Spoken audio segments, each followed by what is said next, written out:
pilot whose quick thinking ended up saving his life. Now, true, he did wind up dangling from a tree, and yes, his plane is now reduced to charred wreckage, but he is alive to talk about it, and ABC's Michelle Franzen is on the story.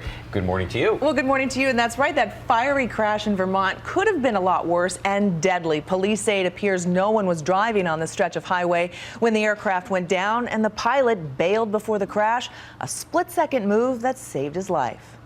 The plane has crashed on the interstate. This morning, Daniel Marcotte is thankful to be alive. I'm fortunate, and my family's fortunate that I'm here. This mangled, charred mess is all that's left of a single-engine plane that crashed onto a highway Friday afternoon.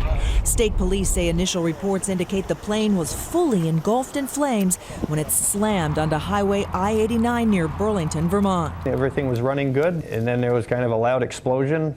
Some parts and pieces went through the canopy, ripping the canopy off the airplane. Something catastrophically broke and interfered with the controls of the airplane. It's hard to believe someone survived this flaming wreckage, but Marcotte says he was able to parachute out just before the crash, landing within a mile of the plane. He's not hurt, but he's in a tree. Look at him, dangling in the tree, seen in this photo captured by a witness, escaping with only minor injuries. Wasn't hurt a bit. I may have a couple bruises on my shins. The investigation is ongoing as to just what caused this fiery crash. We're pretty lucky that no one else was injured. Marcotte, who works as an aircraft mechanic, has been flying for more than 10 years, doubling as a sky-high performer in air shows. This aviator's mind going into autopilot mode in those tense moments. Most of us in the industry do expect that something like this would happen, so we prepare for it.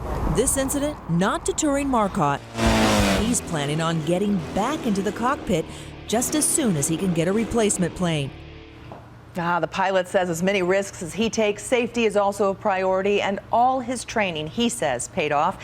Meanwhile, the FAA, of course, is just getting started to find out the real cause of this accident. Michelle asked a deep question. Would you rather be the pilot of that plane or the golfer attacked by hornets? I don't know. I'd be the what golf answer is. pilot. You would be the golfer? My feet would still be planted on the ground. Yes. I think I could dangle from a tree for a while. I'm not certain I want to get stung. We have a difference of opinion on the set this morning. that we will never try out. We'll be continuing this conversation online at abcnews.com throughout the day. Weigh in, folks. Let us know what you think at home.